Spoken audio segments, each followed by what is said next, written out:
মুসা নবী হাত চুলকাচ্ছে। কি চুলকাই? হাত চুলকাই। একটা মারবি, কারণ মুসা নবীর মায়ের অভ্যাস বেশি। আজরাইলকেও পর্যন্ত ছাড় দেয়নি, কথা ঠিক দিয়ে না। খালি আজরাইল কাছে ওকে মুসা নবী দান কবজ করবার চাই, মুসাকে চাই। আজরাইল দান কবজের কথা শুনে আমার ডাকে কেন? আজরাইল যে আসতেছে মুসা একেবারে ডাইরেক্ট কানেকশন কার সাথে? কথা কর না কেন?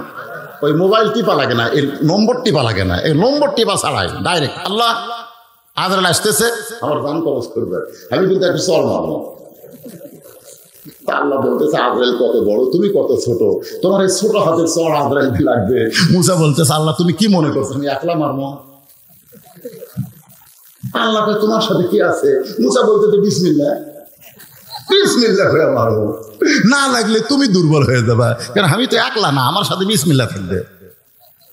আল্লাহ কয় মুসিয়ারি বিসমিল্লাহ করে মারছে, মুসার হাতের সাথে আল্লাহর কুদরতে হাত জোড়া দিয়ে আজরাইল লোক লাগিছে। এখন আল্লাহর হাতের পাওয়ার তো বুঝতেছেন ভাই, চোখের মুনি উল্টে গেছে। মুসা যখন আঙ্গুল চুলকায়, হাত চুলকায়, আল্লাহ বলতেছেন উদু ইলা সাবিলি রাব্বিকা বিল হিকমাহ মাউইযাতিল হাসানা। আল্লাহু আকবার।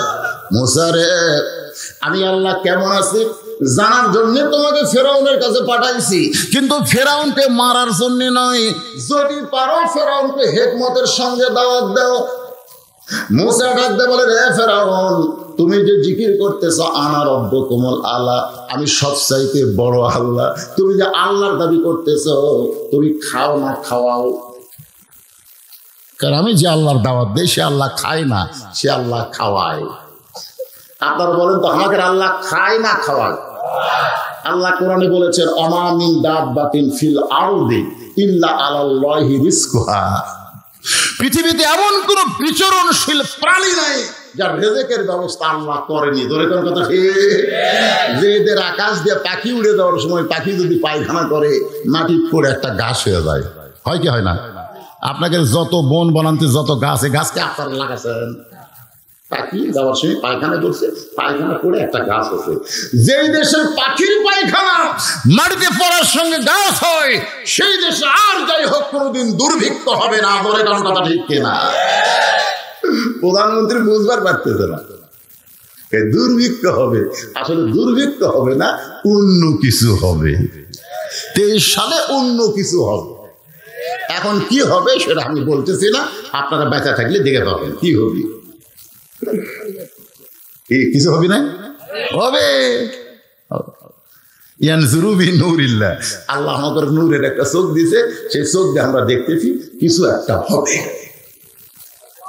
এখন কি হবে সেটা এখন বলতেছি না। হয় বজরশিদ জেলে আটকা পড়বি, না হয় বাইরে থেকে হক কথা একেবারে গলা ফেটে করবি। ধরে কোন কথা ঠিক কিনা? যে কোনো একটা হবে। আজকে অতাওয়া সবিল হক পাতাওয়া সবিল সবর, এই আমলের পরে আমি আপনাদের সামনে বলতেছি। আমার মায়েরা চিন্তা করতেছে হুজুর শুধু পুরুষের সামনে ওয়াজ করতেছেন, আমরা কি পুরুষের চাইতে বেশি আইছি? আমাদের কথা কি আপনাদের মনে, আপনার মনে নাই? আমি সেই মা বোনদেরকে চুপ করে রাখছি, তারা কিন্তু চুপ হয়ে গেছে।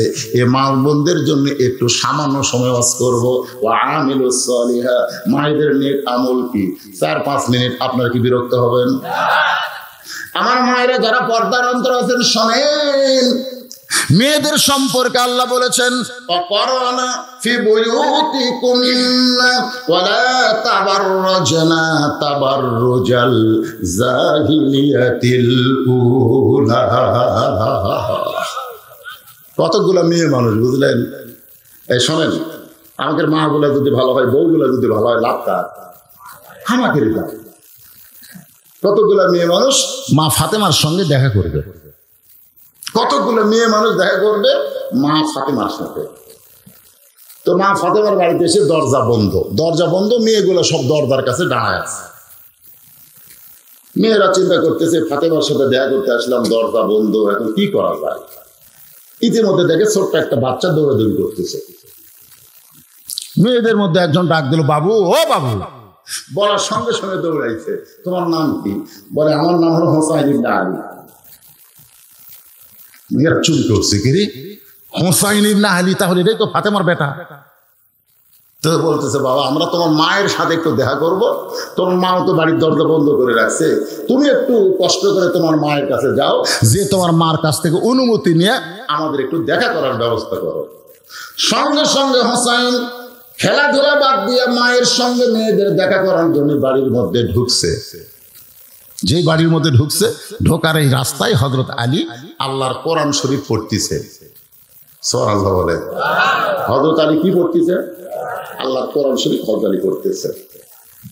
ইন্নামাল মুমিনুনা আল্লাযীনা ইযা যুকিরাল্লাহু ওয়াজিলাত কুলুবুহুম ওয়া ইযা তুলিয়াত আলাইহিম আয়াতুহু যাদাতুহুম ঈমানাও ওয়া আলা রাব্বিহিম ইয়াতাওয়াক্কালুন।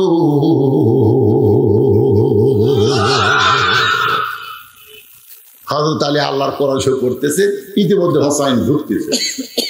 সঙ্গে সঙ্গে হযরত আলী কোরআন শরীফ পড়া বাদ দেন। হোসাইন যেই করেছে হোসাইন, হোসেন ব্রেক করে বাইরে খেলাধুলা করতেছিলি, বাপের বাচ্চা খেলাধুলা বাদ দিয়ে তুই দৌড় মারিস কোথায়? হোসেন বলতেছে আব্বু কতগুলো মেয়ে মানুষ দরজার দাঁড়িয়ে আছে, আমার মায়ের সঙ্গে দেখা করবে, আমি একটু ঢুকতেছি মায়ের ঘরে অনুমতি নেওয়ার জন্য। আলী বলতেছে পাগলা তোর বয়স কত? হোসেনকে বলতেছে তোর বয়স কত? বলে আমার বয়স কত আপনি ভালো জানেন। আলী বলতেছে এই জন্যই তো ব্রেক করাইছি, কারণ তোর যে বয়স হয়েছে এই বয়সে তুই মায়ের ঘরে ঢুকতে গেলে তোর মায়ের অনুমতি লাগবে। খালি মেয়েরা তোর মায়ের সঙ্গে দেখা করতে গেলে অনুমতি লাগবে না, তুই ঢুকতে গেলে অনুমতি লাগবে।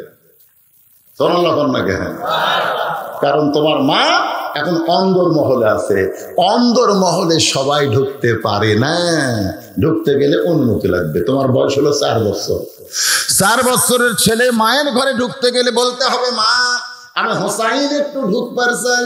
মা যদি বলে 1 মিনিট পরে ঢোক, এখন ঢোকা যাবে না, কারণ এখন গায়ের মধ্যে কাপড় চোপড় ঠিক নাই। কারণ 4 বছর ছেলে যা দেখবে বুঝতে পারবে, যখন বুঝতে পারবে কি পারবে না। মা বলতে চায় 1 মিনিট পরে ঢোক, তার মানে কি সাথে সাথে ঢোকা যাবে না। তুমি 4 বছরের ছেলে হয়েছে, এখন তোমার মায়ের ঘরে ঢুকতে তোমার মায়ের অনুমতি লাগবে। আবার বাবা যদি মেয়ের ঘরে ঢোকে, মেয়ে যদি বড় হয় তাহলে যখন তখন বাবা মেয়ের ঘরে ঢুকতে পারবে না, ঢুকতে গেলে মেয়েরও অনুমতি লাগবে। ঠিক রাখান। আপনি 2 বছর মেয়েকে বুকে নেন, চাপে ধরেন, চুমা খান, অসুবিধা নেই। 4 বছর মেয়েকে আপনি বুকে নেন, চাপে ধরেন, চুমা খান। কিন্তু 7 বছর যখন হবে তখন আর চাপে ধরে পারবেন না, চুমা খাবার পারবেন। যখন 10 বছর হবে তখন আর মুখে চুমা খাবার পারবেন না, কপালে চুমা খাবেন, হাতে চুমা খাবেন। আপনার 12 বছর 15 বছর মেয়ে হলে আপনি কপালেও আর খেতে পারবেন না, হাতে চুমা খাবেন। আপনার মেয়ে হতে পারে, তাই বলে যখন তখন সব করা যাবে না। ধরে কণ্ঠে 2 বছর মেয়ে ঘরের মধ্যে ঢোকেন, কিন্তু মেয়ের বয়স যখন 10 বছর হচ্ছে আপনি ইচ্ছা মতো ঢুকতে পারবেন না। ঢুকতে গেলে মেয়েকে বলা লাগবে মা আমি তোমার বাবা একটু ঘরে ঢুকতে পারছে। মেয়ে যদি বলে আব্বু একটু দেরি করে আসেন, আপনি দেরি করবেন, ব্রেক করবেন, খারাপ হবেন। আলী বলতে হোসাইন শুধু একজন মানুষ ঢুকতে অনুমতি লাগবে না, একজন মানুষ ঢুকতে অনুমতি লাগবে না, সেইটা হলো স্বামী। তার বইয়ের ঘরে ঢুকতে কোনো অনুমতি লাগবে না। তাহলে বাবা মেয়ের ঘরে ঢুকতে কি লাগবে? ছেলে মায়ের ঘরে ঢুকতে, কিন্তু স্বামী বইয়ের ঘরে ঢুকতে কথা কয় না কেন? কথা কয় না কেন? লাগবে, অনুমতি লাগবে। বস ছেলেকে বসাইছে, বস আল্লাহর কোরআনের কাছে। হোসেনকে আল্লাহর কোরআনের কাছে বসতে দিয়ে, কারণ কোরআনের কাছে ছোট বাচ্চারা যদি বসে ওই বাচ্চারা ফেরেশতার চাইতেও ভালো হয়ে যায়। বসার পারছেন আপনার বাচ্চাদেরকে কোরআনের কাছে? কারণ এই কোরআনের কাছে বসবার গেলে শর্ত হলো লা ইয়ামাসসুহু ইল্লাল মুতাহহারুন। ততক্ষণ পর্যন্ত স্পর্শ করতে পারবি না যতক্ষণ পর্যন্ত পেশাব পায়খানা উযু গোসল ঠিক না হবে। ধরে কোন কথা ঠিক? হোসেনকে আল্লাহর কোরআনের কাছে বসতে দিয়ে এবার হযরত আলী ফাতেমার ঘরে ঢুকতেছে। রে মায়েরা বোনেরা যারা পর্দার অন্তরালে একটু মনোযোগ দিয়ে শোনেন। হযরত আলী ফাতেমার ঘরের মধ্যে ঢুইকা দেখতে পায় ফাতেমা বাম হাতে জাতা ঘুরাই আর ডান হাতে আল্লাহর কোরআন তেলাওয়াত করে। হযরত আলী অন্দরমহলে ঢুকে দেখতেছে ফাতেমা এই বাম হাতে কি ঘুরাচ্ছে, জাতা বোঝেন, জাতার মধ্যে গম দিছে, জব দিছে, এইটা ঘুরে ঘুরে আটা করতেছে। এই দেয় দেয়, কি হলো তোকে, কি এর কি হতে রে, চোখ ধরছে কেন? আশ্চর্য, এলে সিজার করা রে আসলে সিজার করা বোঝেন না। আমাদেরও কিন্তু টানে বের করতে ঠেলা পাচ্ছি আমরা।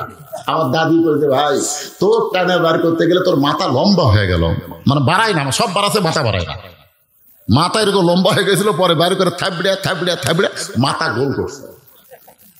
আর এলা তো থাবড়ার লাগে রে, খালি পেট কাটিছে বার করার সময় একজন আছে, এত না ছিল না, গমের মধ্যে ছিল, মানে আরো 2 দিন পরে বাচ্চা হবে।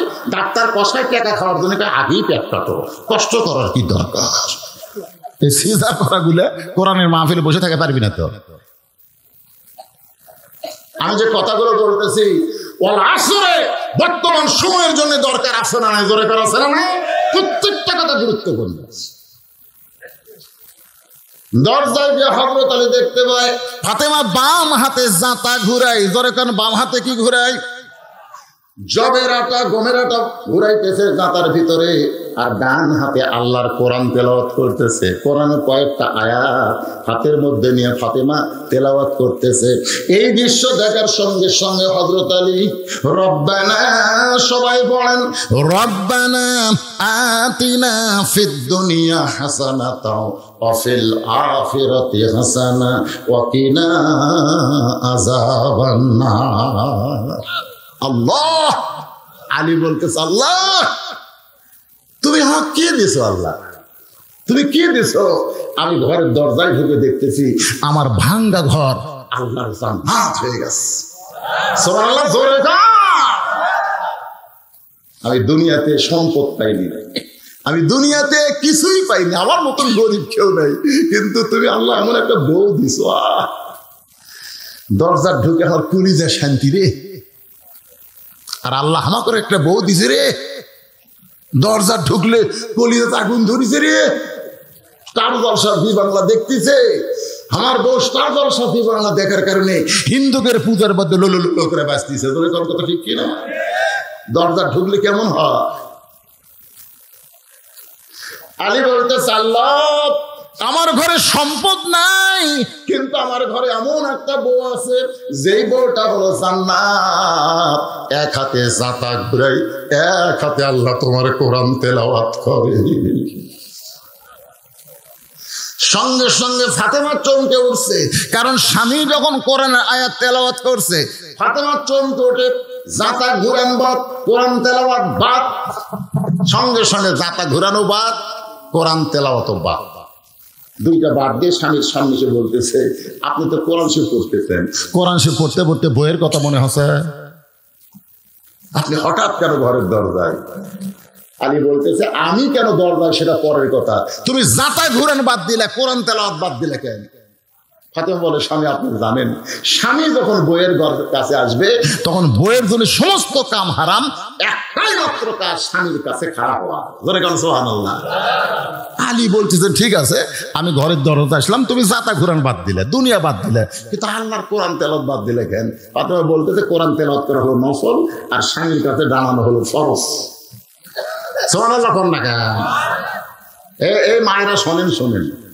ফাতেমা বলতেছে আল্লাহর নবী বলেছেন আল্লাহর পরে কাউকে যদি সিজদা দেওয়ার হুকুম থাকতো তাহলে প্রত্যেকটা বউকে বলতাম স্বামীর পায়ে সিজদা করো। এই কথার দ্বারা নবী বুঝাইলেন আল্লাহ ছাড়া কাউকে সিজদা দেওয়া যাবে না, কিন্তু আল্লাহর কাছে বউদের কাছে সবচাইতে দামি এই মানুষটাই হইল তার স্বামী। আপনি যখন ঘরে ডাকছেন তখন আমার এই কোরআন তেলাওয়াত লাগবে না, নফল কোনো ইবাদত লাগবে না। রাসূল বলেছেন স্বামীর অনুমতি ছাড়া বউদের নফল ইবাদত করা যাবে না। যদি স্বামী দেখে বউ নফল নামাজ পড়তেছে, যদি স্বামী বলে দিদি সঙ্গে সঙ্গে নামাজ বাদ দেওয়া লাগবে, জি কি বলেন, এই যে নামাজ পড়তেছে, নামাজের মধ্যেই কথা বলা লাগবে যদি নফল হয়। শুধু ফরজ নামাজ যদি বউ আদায় করে, স্বামী ডাকলে কথা বলা যাবে না যতক্ষণ সালাম না ফিরাবে। আমার কথা কি বুঝতে পারলেন? স্বামীর হুকুম ছাড়া বউ কোনো নফল রোজা রাখা যাবে না। যদি কোনদিন স্বামী বলে রাতে ঠান্ডা লাগে গো, আসো দুপুর বেলা গোসলের আগে একটু, বউ বলতেছে নাউজুবিল্লাহ, কি কোন, আমি রোজা আছি। আল্লাহ কয় তোর রোজা পানি ছেড়ে দে, তোর স্বামী ডাকছে, তুই রোজার বাহানা দিয়ে স্বামীর কাছে যাসনি, এই রোজা আমি আল্লাহ কবুল করব না। স্বামীর গুরুত্ব দেন না। স্বামী ডাকলে কথা কয় না, রহিমা কথা কয় না, ও রহিমা কথা কয় না। 3 বার যখন ডাকছে রহিমা, কি এত ডাকেন কেন, আমার কাজ না, তোর কি কাজ? স্বামী ডাকলে সব কাজ লাগতি মার, একটাই কাজ, স্বামীর কাছে খাড়া হওয়া। জোরে করেন সুবহানাল্লাহ। ফাতেমা বলে, স্বামী গো, আপনি যখন ঘরের মধ্যে ঢুকছেন, আমার একমাত্র কাজ হলো আপনাকে খুশি করা। বলেন কি করতে? বলে, ফাতেমা আমি ঢুকতে চাইনি, ঢুকতে চাইছিল তোমার ছেলে হোসাইন, কিন্তু হোসাইনকে থামাই দিয়ে আমি ঢুকছি। কতগুলো মেয়ে মানুষ দরজায় দাঁড়িয়ে আছে, ওই মেয়ে মানুষগুলো তোমার সঙ্গে দেখা করতে চাই। তুমি ফাতেমা যদি অনুমতি দাও তাহলে মেয়েদের জন্য দরজা খোলা হবে। ফাতেমা বলে, স্বামী গো, আমার কোনো আপত্তি নাই, মেয়েরা যদি আমার সঙ্গে দেখা করতে চায় তাহলে আপনাকে কষ্ট করে পর্দার ব্যবস্থা করা লাগবে। মেয়েরা যদি আমার সঙ্গে দেখা করতে চায় আপনাকে কষ্ট করে পর্দার ব্যবস্থা করা লাগবে, কারণ পর্দার ব্যবস্থা করা এটা নারীদের দায়িত্ব না পুরুষের দায়িত্ব? জবান খুলে একটু কথা বলেন। আপনার বউ যদি বেপর্দা হয়ে ঘোরে, বউয়ের কোনো দোষ নাই, সব দোষ আপনার। আপনি মনে করছেন হুজুর আমার বউয়ের পর্দার ওয়াজ আপনি করেন, আমার ওয়াজ দিয়ে আপনার বউ পর্দা করবি না ভাই। ফাতেমা বলতে, স্বামী গো, আপনাকে কষ্ট করে পর্দার ব্যবস্থা করা লাগবে। আলী বলতেছে, রে ফাতেমা, মেয়েরা মেয়ের সঙ্গে দেখা করবে, এখানে আবার পর্দার কি করা লাগবে? ফাতেমা বলে, স্বামী আপনি জ্ঞানের মাস্টার হবার পারেন, জ্ঞানের রাজা হবার পারেন, কিন্তু পর্দা বিষয়ে আমার চাইতে আপনি কম জানেন। সুবহানাল্লাহ না কেন? ফাতেমা স্বামীকে বলতেছে, যে স্বামী সম্পর্কে রাসূল বলেছেন, আনা মাদিনাতুল ইলমে আলী বাবুহা, আমি হচ্ছে ইলমের শহর, আলী হচ্ছে তার দরওয়াজা। আর সে আলীকে বলতেছে আপনি জ্ঞানের রাজা হতে পারেন, কিন্তু পর্দা বিষয়ে আমার চাইতে আপনি কম জানেন। আপনারা বলেন তো, বউ যদি স্বামীকে বলে কম জানেন, তখন স্বামীর মন খুশি হয় না বেজার হয়? কথা কয় না, কারণ প্রত্যেকটা স্বামী চায় যে বউয়ের চাইতে আমি বেশি জানি। আমার মায়েরা যারা পর্দার অন্তরে, ওয়ামিলুস সলিহাত, নেক আমলের মধ্যে আপনাদের পর্দার কথা আছে, স্বামীর খেদমতের কথা আছে। এই কথাগুলো আমি আপনাদের বোঝানোর জন্য বলতেছি। মা একটু মনোযোগ দিয়ে শোনেন। মুসা নবী বলতেছে, ফেরাউন রে, তুই যে আল্লাহর জিকির করতেছিস, তুই যে জিকির করতেছিস আর সেই জিকিরের মধ্যে বলতেছিস আনা রব্বুকুমুল আলা, আমি সবচাইতে বড় আল্লাহ, তুই খাস না খাওয়াস? তুই কি খাস না খাওয়াস? আমি যে আল্লাহর গোলামি করি, যে আল্লাহর তাবলীগ করি, যে আল্লাহর জিকির করি, সে আল্লাহ খাওয়ায়, সে আল্লাহ কোনোদিন খায় না। তখন ফেরাউনের কাছে একজন প্রধানমন্ত্রী বসে আছে। ধরে কোন কি মন্ত্রী? আসরের 4 রাকাত নামাজ কিন্তু আপনাকে শোনাচ্ছি, কি বিরক্ত হচ্ছেন? প্রধানমন্ত্রীর নাম হলো হামান। ধরে কোন নাম কি? হামান সাহেবের থেকে বলতেছে, আমার আল্লাহ খায় না, আমার আল্লাহ খায়, মানে আমার আল্লাহ দে ফেরাউন। সেই জন্য হামান বলতেছে আমার আল্লাহ খায়।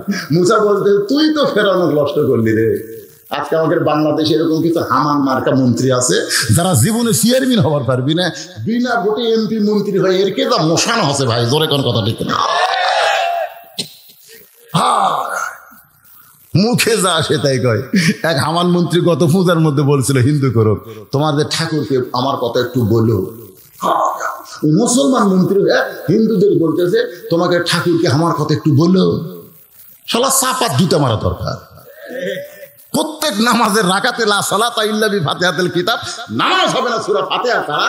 আল্লাহ বলতেছে ইয়াকা না'বুদু ওয়া ইয়াকা নাস্তাইন, যা কিছু আছে আমার কাছে বল। জোরে কর কথা ঠিক কি না? আমি ছাড়া শোনার কে আছে রে?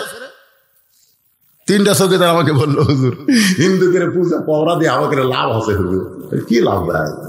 হুজুর ওই তো খাবার দিয়ে দেয়, ওই সালাম তো খাবার পারে না, আমরাই খাই। পায়েস দেয়, লাড়ু দেয়, ঘিয়ের লাড়ু দেয়, মুখের আগে দিয়ে যায়, ওগুলা তো গেলে ছায়া থাকে, আমরা সমানে খাই। আমি বললাম ভাই এবার কি দেখলে? হুজুর একটা মারাত্মক জিনিস দেখছি, আপনি বলা যাবে না। আমি বললাম কেন বলা যাবে না? আপনি তো বক্তা মানুষ, স্টেজে বলে দিবেন। আমি বললাম না রে ভাই বলবো না, কি দেখছিস? হুজুর খাইয়া তো আমরা মোটা হয়ে গেছি, ঘুম ধরে গেছে। হঠাৎ ঘুমোতে চেতন ভাই দিকে এ রাত 10 হাত ওরই সামনে খাবার আছে, এক কুত্তা খাচ্ছে, এক কুত্তা সমানে খাচ্ছে, ওইখানে চাই আছে হাত নিয়ে, 10টা হাত নিয়ে চাই আছে। কুত্তা খেতে দেওয়ার পারে না, কিন্তু পরে কুত্তা আমরা খেতে দিল, ওরা আসা গেছে। শালা নমস্কার করিস, ওই কুত্তা খেতে আমরা পারে না রে।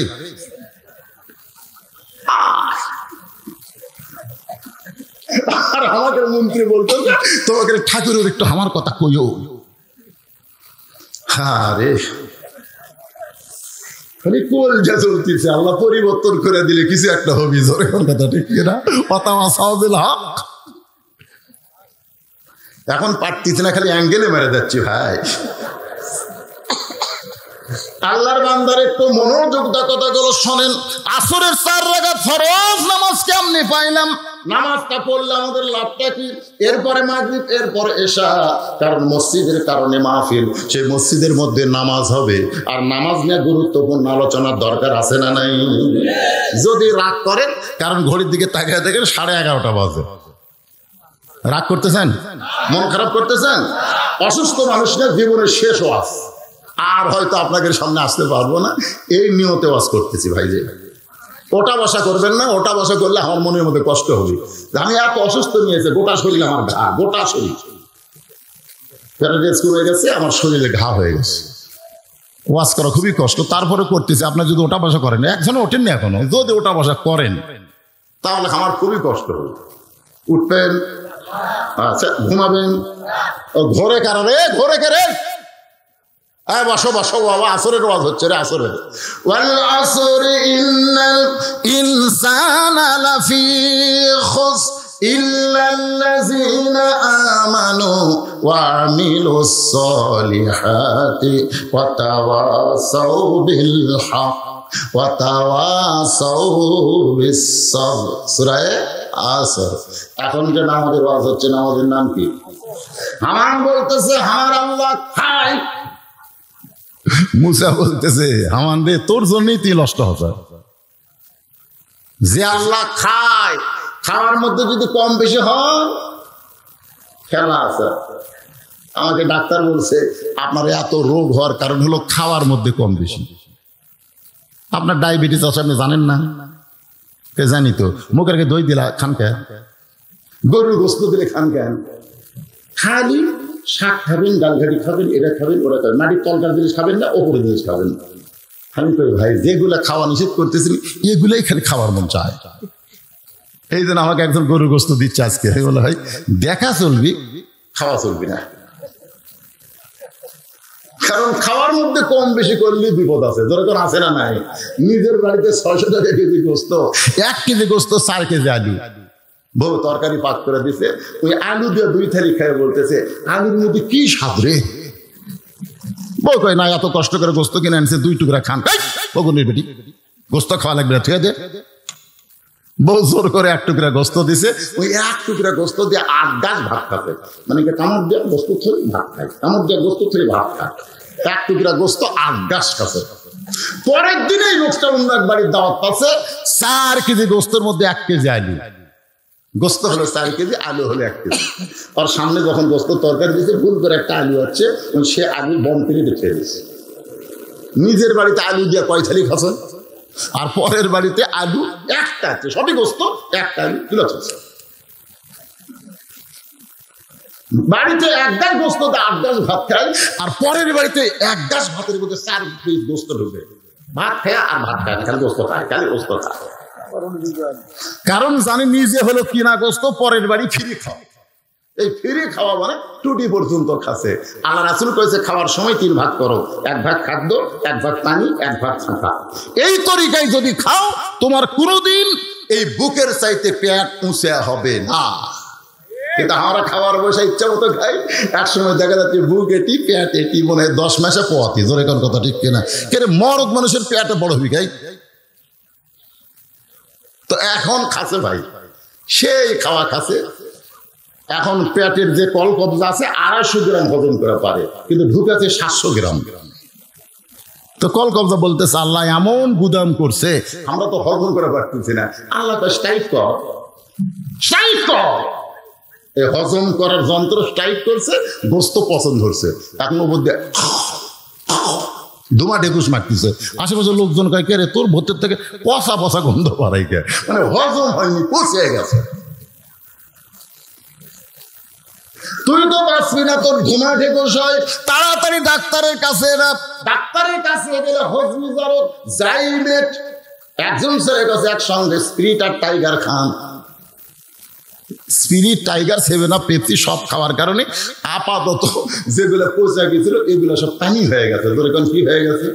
এখন পানি হয়ে গেলে কি হবি? তরকার জিনিস যে গিরে আছে, এই গিরে আলগা হচ্ছে। এর নাম হলো পাতলা পায়খানা। জোরে বলেন কি পায়খানা? এর নাম হলো ডিসেন্ট্রি। মুসা বলতেন ফেরাউন, এইরকম যদি কোনোদিন হয় আনা রব্বুকুমুল আলা, তুমি সবচাইতে বড় আল্লাহ, তাহলে তোমার অবস্থা কি? ফেরাউন মনে করেন পায়খানা করবার গেছে, পেটে কামড় মারছে, বসে গেছে, আবার উঠছে পানি খরচ করে, আবার পেটে কামড় মারছে, আবার বসে গেছে, আবার উঠছে পানি খরচ করে, আবার পেটে কামড় মারছে, আবার বসে গেছে। খালি যখনই বসতেছে খালি ধরধর করে পাতলা পায়খানা। একবার পায়খানায় দিয়ে 4-5 বার ওঠা বসা করার শেষবারে যখন ফেরাউন উঠতে চায়, শরীরে আর কোনো শক্তি নাই, কাত হয়ে পায়খানার মধ্যে পড়ে গেছে। আনা রব্বুকুমুল আলা, কাত হয়ে গেছে। ধরে কোন কি হয়ে গেছে? উদু ইলা সাবিলি রব্বিকা। মুসা হিকমতের সাথে দাওয়াত দিচ্ছে। এখন ফেরাউন কাত হয়ে বলতেছে, এই আমার সাঙ্গ টাঙ্গ তোমরা কোথায় রে? আমি আল্লাহ হয়ে দুর্বল হয়ে কাত হচ্ছি, তোমরা টাঙিয়ে বের করো। ফেরাউনের সাঙ্গ পাঙ্গ পায়খানার দরজা খুলে দেখে আল্লাহ কাত। ধরে কোন কি কাত? তো আল্লাহ যখন কাজ হচ্ছে, সবাই তারা আল্লাহ বলে মানে না। অনেকে খালি চাকরি করে বেতন খাওয়ার জন্য, বুঝছেন? কিন্তু ফেরাউন মানে না। কারণ ফেরাউন কাজ হচ্ছে, ওরা রাগ করে বলতেছে, এত ক্ষমতার অহংকার করেন, একলা একলা বাড়াবার পারেন না? আজকেও বাংলাদেশের অনেক ফেরাউন আছে, ক্ষমতার অহংকার করে, 2 জন মাজা ধরছে আর জবান খুলে বলতেছে খেলা হবি, মাজা ছেড়ে দিলি টপ করে পড়বি। ধরে তোর কথা ঠিক কিনা? একলা একলা বাড়াবার পারেন না। সঙ্গে সঙ্গে ফেরাউন বুঝবার পারছে মুসা তার আসল জায়গায় হাত মারছে। সঙ্গে সঙ্গে ফেরাউন বলে ধর। যেই বলছে ধর, মুসা বলতেছে আল্লাহ ফেরাউন তোমাকে ধরবার চায়। আল্লাহ বলে মুসা দৌড় দে। মুসা বলতেছে আল্লাহ জনগণ বলবে। মুসা ফেরাউনের ভয়ে দৌড়াই। আল্লাহ বলে আরে মুসা না, ফেরাউনও যাবে, তুমিও যাবে, তুমি পার হবে, কিন্তু ফেরাউন আর পার হওয়ার পারবে না। পরিবর্তন নিজের চোখে দেখতে হবে। মুসা নবী দৌড়াই, ফেরাউন সাঙ্গ পাঙ্গ নিয়ে দৌড়াই। এমন একটা জায়গায় গেছে যে জায়গায় গেলে মুসার দৌড়াবার পারে না। মুসা বলে আল্লাহ সামনে দরিয়া, এখন কেমনি দৌড়াই? ফেরাউন বলে মুসা আর দৌড়াবি না, 3 দিকে আমরা সৈন্য সশস্ত্র হয়ে দাঁড়ায় গেছি, একদিকে দরিয়া, এখন তুই করবি কি? আল্লাহ ডাকতে বলে মুসা রে, নাসরুম মিনাল্লাহি ওয়া ফাতহুন কারীব ওয়া বাশশিরিল মুমিনিন। আমি আল্লাহ তোমার জন্য 12টা রাস্তা করে দিলাম। সাগর যখন রাস্তা হয়ে গেছে, মুসা নবী নীল সাগরের তলদেশে রাস্তায় গিয়া এক নিয়তে 4 রাকাত নামাজ আদায় করে। আল্লাহ বলে হাবিব, ওই সাগরের তলদেশে মুসা নবীর 4 রাকাত নামাজ আমি আল্লাহর এতই ভালো লাগছে গো, আমি আপনার উম্মতের জন্য আসরের 4 রাকাত হিসাবে দিয়ে দিলাম। আপনার উম্মতেরা আসরের 4 রাকাত নামাজ যখন জামাতের সঙ্গে আদায় করবে, মুসা নবীর সমপরিমাণ সওয়াব আমি আল্লাহ দিয়া দিব।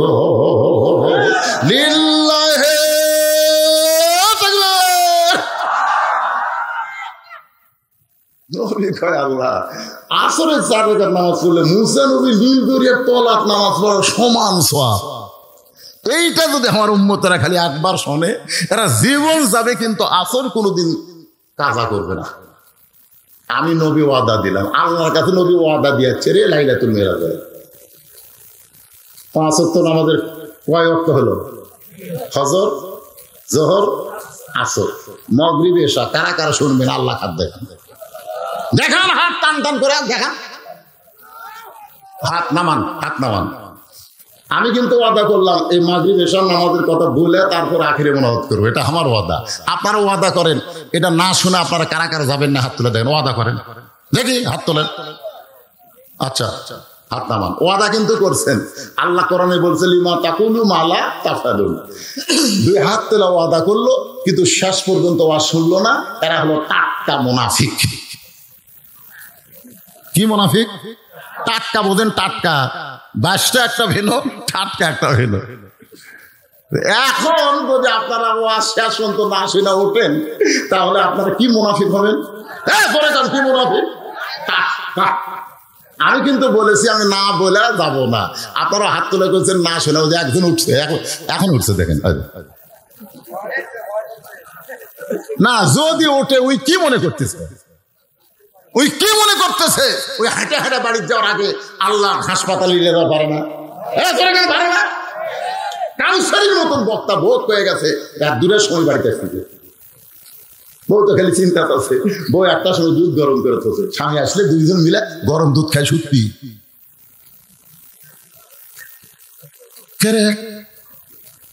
সাতকার সাহাবী খবর দিল আপনার স্বামী 2টার মধ্যে যাওয়া পারতেছে না। বউ কয় 2টা না বাজে 2:30 বাজে, 10 মিনিট দেখি। আর ভাবারই পারো কি আছে? না, তোর হাসপাতালে মরছে। আর তুমি, আমি বলতেছি টাটকা মনে হয়, তারপরে তুমি মাজা তুলে হো করে চলে যাও। হ্যাঁ, এত বড় সাহস করতে গেল রে। এ কে গেল রে? গেছে না বচ্চা? বচ্চা, হ্যাঁ বচ্চা। কি আর কি করতেছে মসজিদ? আমি মনে করছি হয়ে গেছে, পরে শুনতেছি না হুজুর এটা নিচের তলা, এটা নামাজ পড়া যাবি না, এটা মাটি দিয়ে ভরাট করা লাগবে। তোকে কি করা? উপরে আবার করা লাগছে। হায় হায় রে, এই ডবল খরচ এই মসজিদ করার জন্য। 27টা বাড়ি লিয়ানে খেয়ে গেলাম। অনেক দূর যে নামাজ পড়া লাগে, এরা তার চেয়ে নদীর ওই পার বারবার যাওয়া আসা করা যায় না। অন্তত 5 ওয়াক্ত নামাজ আমরা এখানে আদায় করবো। গরিব মানুষ, হাউস বেশি, সাহস করতে বেশি, টাকা নেই। এই জন্যে আপনাদের দাওয়াত দিচ্ছে, আপনারা আসছেন। 3 জন শ্রেষ্ঠ মানুষ, সুন্দর মানুষ, ভালো মানুষ হওয়ার পরেও জাহান্নামে যাবে। কয়জন? 3 জন ভালো মানুষ, কিন্তু সুন্দর সুন্দর আমল করছে, তারপরেও জাহান্নামে যাবে। তার মধ্যে 1 নম্বর হলো নবীর চাচা আবু তালেব। শিশুকালে মইরা গেছে মা, গর্ভে থাকতে মরছে পিতা, নবী চোখে দেখলেন না। কে করিবে লালন পালন, কে দিবে সান্ত্বনা, এই দুনিয়ার বড় এতিম নবী ছিলেন একজনা। যিনি নবীকে লালন পালন করছেন। আপনারা বলেন তো, নবীর বাবা মায়ের গর্ভে থাকতে মারা গেছে, সেই বাবার দায়িত্ব যিনি পালন করেছেন তিনিও জাহান্নামে হবেন। এত ভালো মানুষ, কিন্তু ঈমান না থাকার কারণে কোথায় যাবে? জাহান্নামে। 2 নম্বর হলো দাতা হাতিম তাই। দাতা হাতিম তাই এত বড় দানবীর ছিল যে নিজের জীবন পর্যন্ত মানুষের জন্য উৎসর্গ করছে। তারপরে লোকটা জাহান্নামে যাবে, ঈমান নাই। ধরে কোন কি নেই? আর একটা হলো বাদশাহ নওশেরওয়ান, ন্যায়পরায়ণ বাদশাহ। যতদিন রাজত্ব করেছেন কোনোদিন ঘুমায়নি, সারা রাত মানুষের দুঃখ কষ্ট নিজের চোখে দেখেছেন। মানুষকে না খাওয়ায় নিজে কোনোদিন খায়নি। এত ভালো মানুষ হওয়ার পরেও জাহান্নামে যাবে, কারণ তার ঈমান ছিল না। এখান থেকে আপনারা কি বুঝলেন? ভালো যতই কাজ করি ঈমান থাকতেই হবে।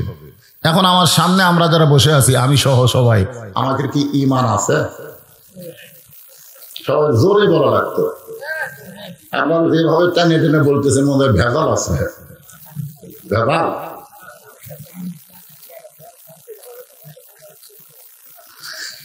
এখানে 3টা বিষয় আছে ঈমানের ব্যাপারে।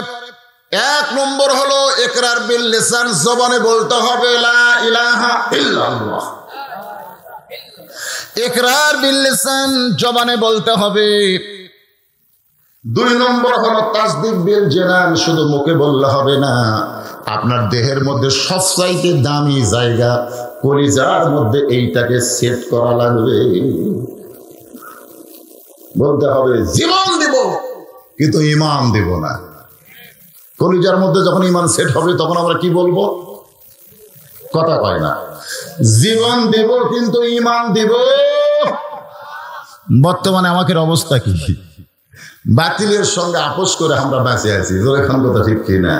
আমরা কিন্তু এমন ইমানদার, আমরা আল্লাহর দিকে খেয়াল করি না, আমরা খেয়াল করি বর্তমান সরকার, খেয়াল করি পুলিশ, র্যাব। কি কোন খেয়াল করি কি করি না? আমি ওয়াজ করার সময় খেয়াল করতেছি বর্তমান সরকার যেন বেজার না হয়।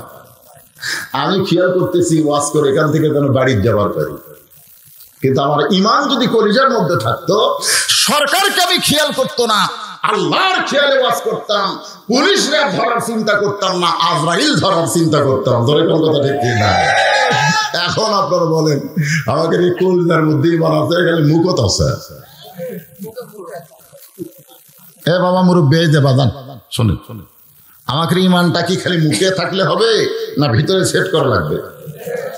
তিন নম্বর বিষয় হলো আমল বিল আরকান, আমলের মাধ্যমে প্রকাশ করতে হবে আমি যে ইমানদার, আমার আমলের মাধ্যমে সেইটা প্রকাশ করা লাগবে।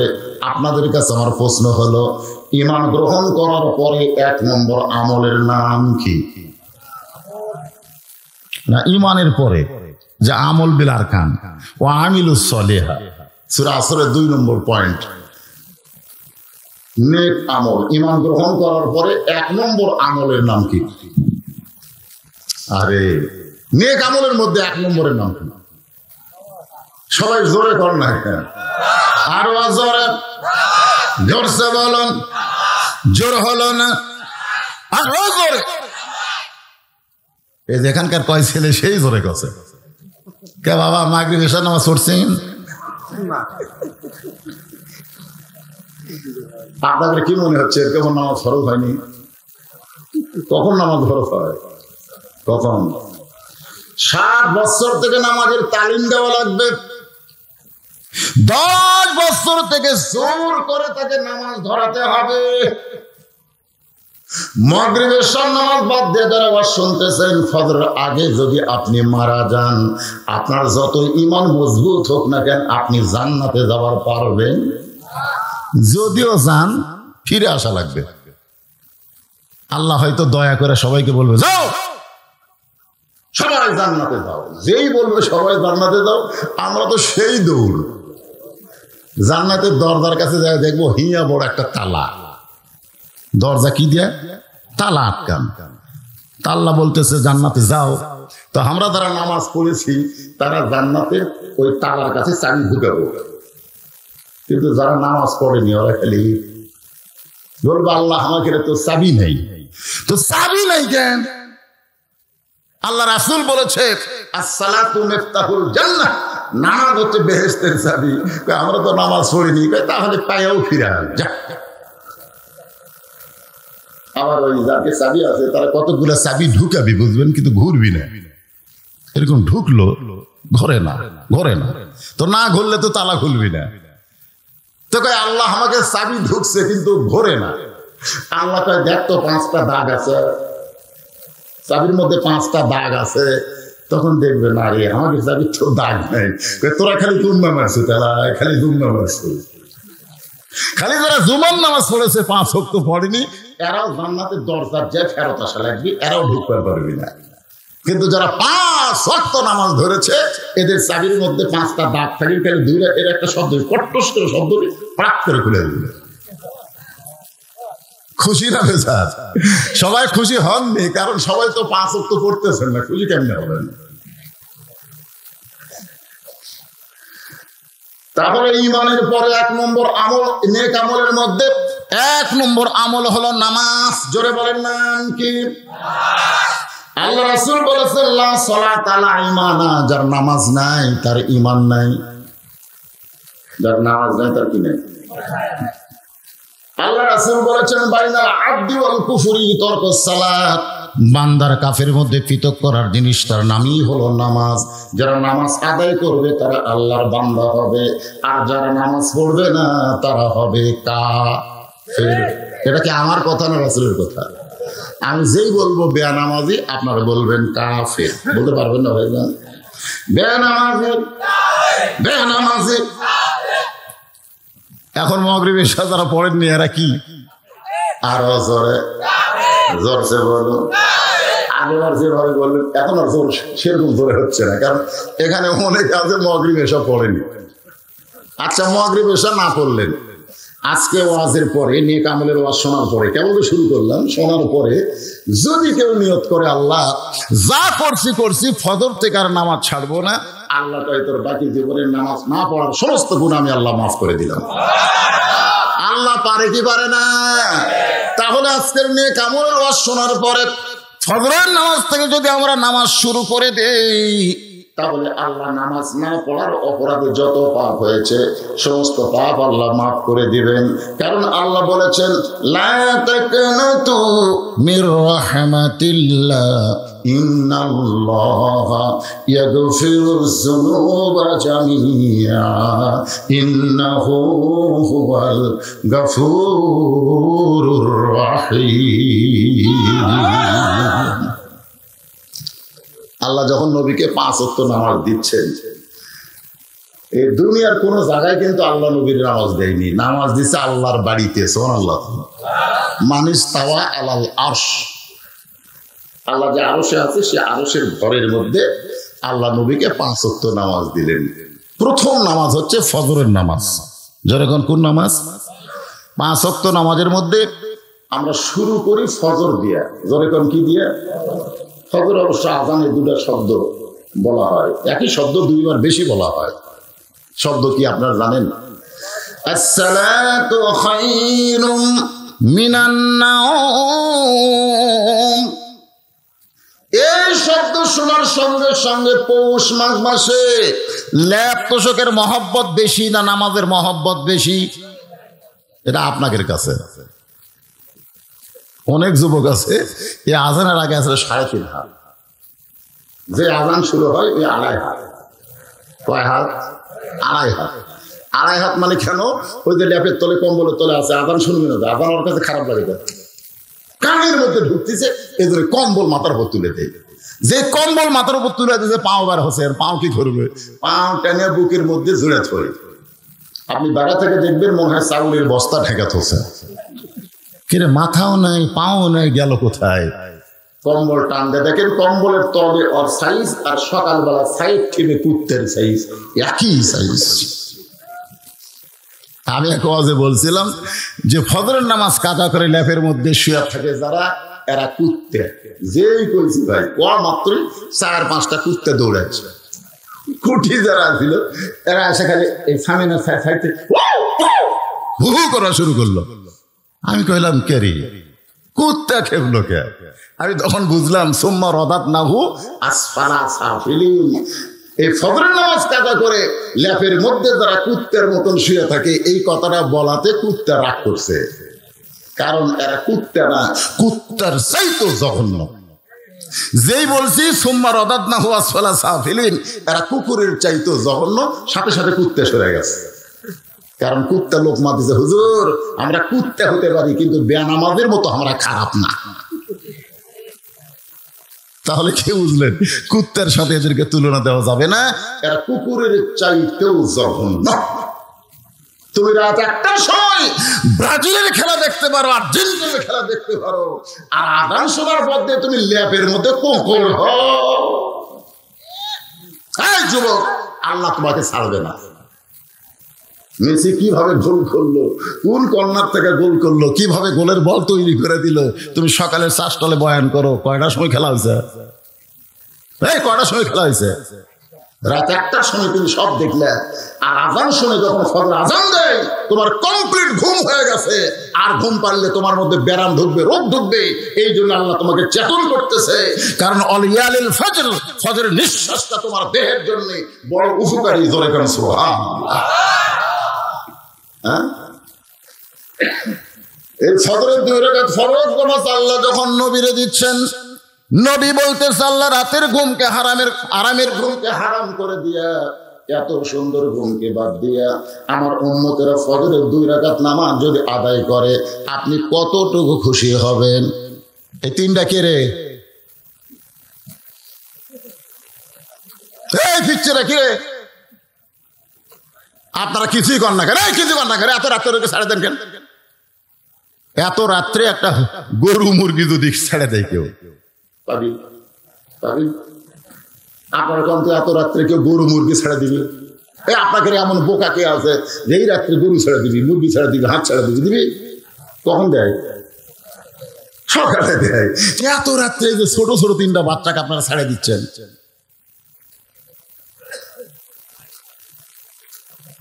কি এখানে বুঝুক না বুঝুক বসে থাক, রহমতের ফেরেশতারা রহমত বর্ষণ করতেছে, ওদের উপরে রহমত বর্ষণ করে ওরা হেদায়েত পেয়ে যাবে। বসে আছে, সবাইকে বোঝা লাগবে না তো, বসে থাক, ঘুম পাড়ুক, অসুবিধা নেই।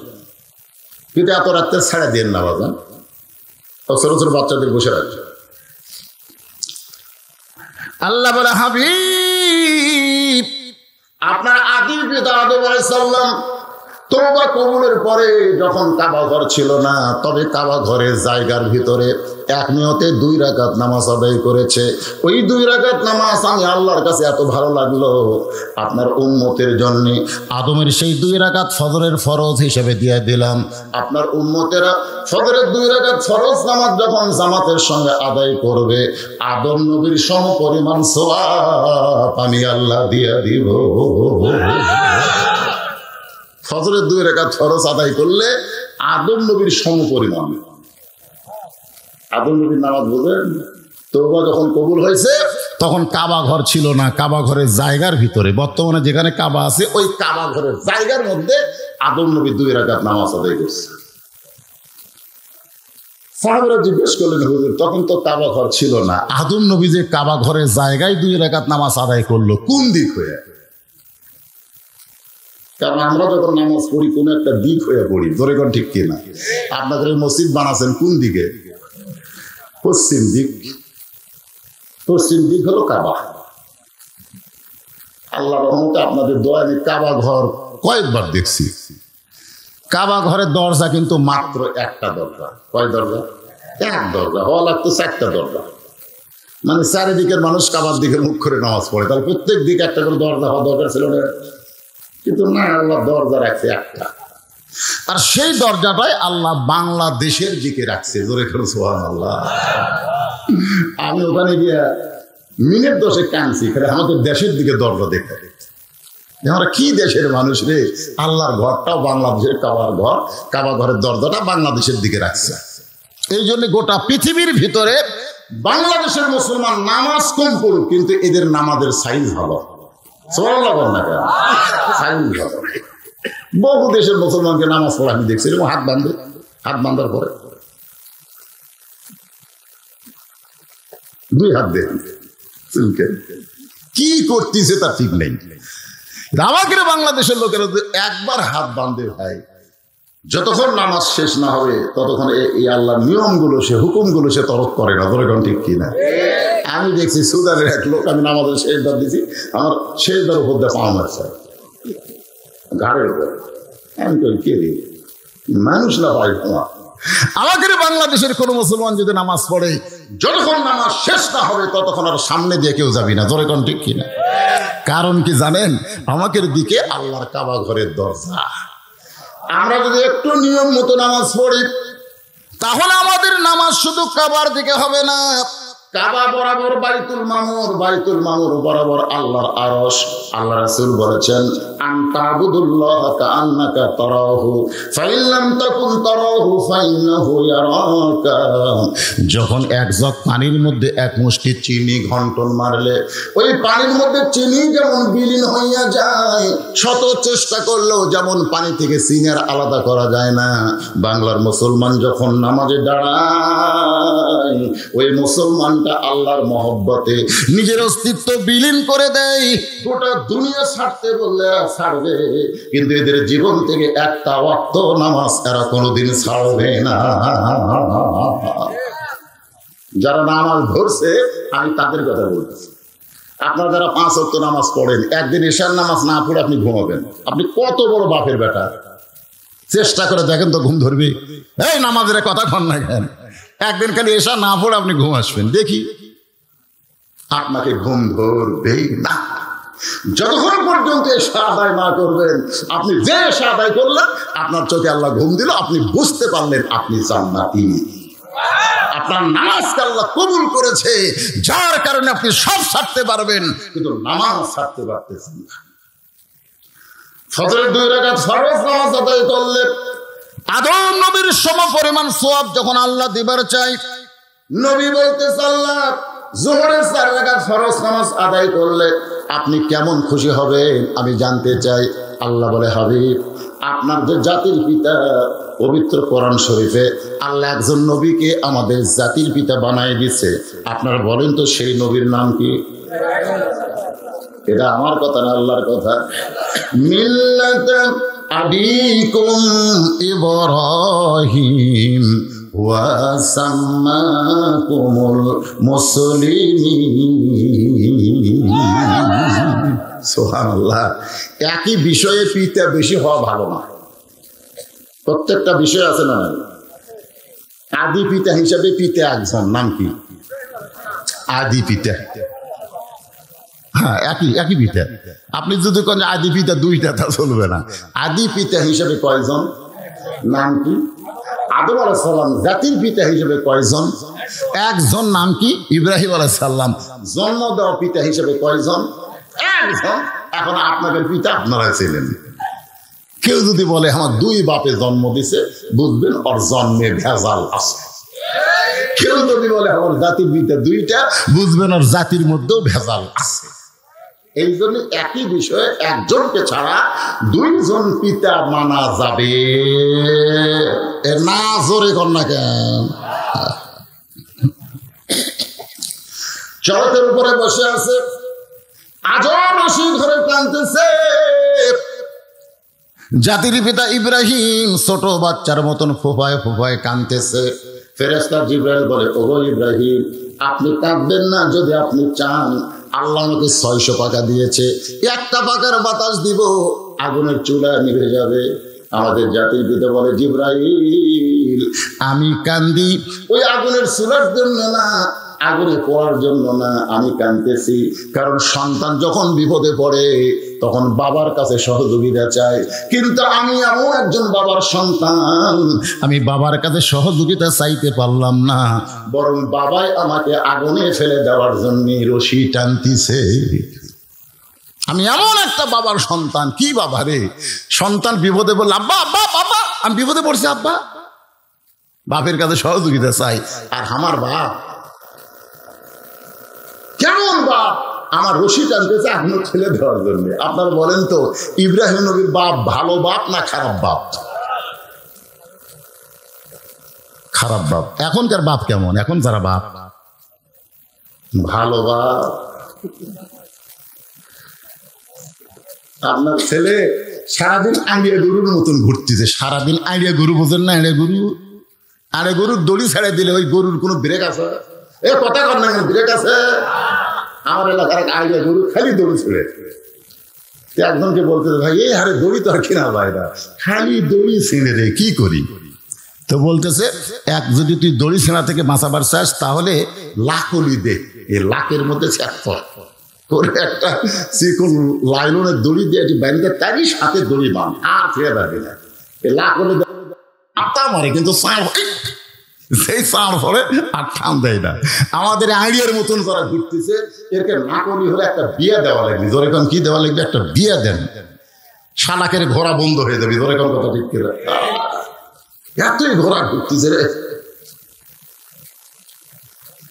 আপনি বলেন, যার সন্তান আইডিয়া গরুর মতন ঘোরে, সারাদিন 3 টাচ মোবাইল নিয়ে কি জানো করে, পাবজি খেলে, ফ্রি ফায়ার খেলে, আর বাবা কিছুই কয় না।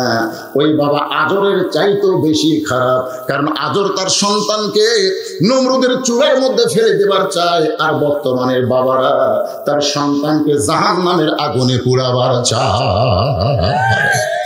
আল্লাহ কোরআনে বলেছেন, কু আনফুসাকুম ওয়া আহলিকুম নার, জাহান্নামের আগুন থেকে যদি বাঁচতে চাও বাবা, তুমি একলা বাঁচতে হবে না, তোমার হাল পরিবার সন্তানদেরকে নিয়ে বাঁচতে হবে। জোরে কোন ঠিক? আপনার 17 বছরের একটা মেয়ে আছে, 18 বছরে বিয়ে দিবেন। বাংলাদেশ সরকার নিয়ম করছে মেয়েদের হওয়া লাগবে 18, ছেলেদের হওয়া লাগবে কত? কথা কয় না, 21। আচ্ছা 21 22 যাই হোক, মেয়েদের কত? এই ব্যাপারে তো আপনার সন্দেহ আছে। তাহলে 18 বছর আপনি বিয়ে দেবেন, 17 বছর বয়স আপনার মেয়েটা গোটা পাড়া ঘুরতেছে, সাইজা বইরা ঘুরতেছে, হাই হিল করে কিল করতেছে। আপনি বাবা হিসেবে আপনার দায়িত্ব কি? কি দায়িত্ব? আল্লাহ নবী ঘরের মধ্যে ঢুইকা দেখে 9 বছরের ফাতেমা হাতের মধ্যে চুরি দিয়া মুসকে মুসকে হাসতেছে। নবী বাবা হিসেবে দায়িত্ব কি? ছেলে মেয়ের হাতে, মাত্র 9 বছরের মেয়ে ফাতেমা হাতের মধ্যে চুরি দিয়ে মুসকি মুসকি হাসতেছে। নবী ঘরের মধ্যে না ঢুকে বারান্দায় থাকলেন। ফাতেমা চমকে গেল যে বাবা ঘরের মধ্যে ঢুকতে চায়, কিন্তু ঘরে না ঢুকে কেন ঢুকলো না? বারান্দায় গিয়ে দেখে নবীর চোখে দর দর করে পানি পড়তেছে। ফাতেমা বলে, বাবা কি দুঃখ আপনার মনে, এমন করে কেন কাঁদতেছেন? রাসূল বললেন, ফাতেমা যে দুনিয়াতে সাজবে মা, আল্লাহ তার আখিরাতের সাজ কমায়া দিবে।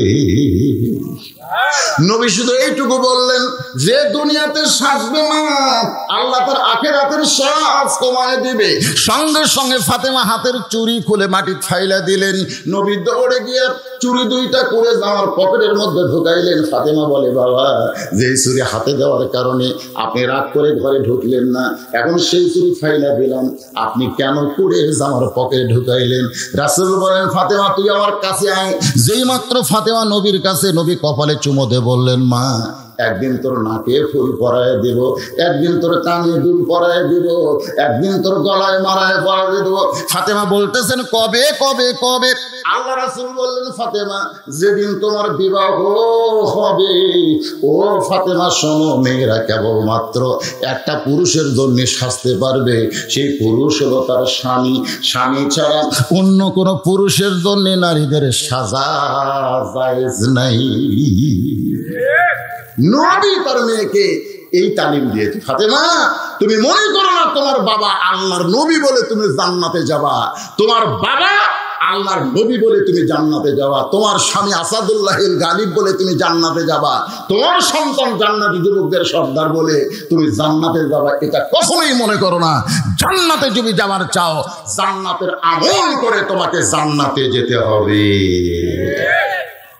নবী যদি তার মেয়েকে এমন তালিম দেয়, তাহলে আমরা নবীর উম্মত হিসেবে আমাদের মেয়েদেরকে তালিম দেওয়ার দরকার আছে না নাই?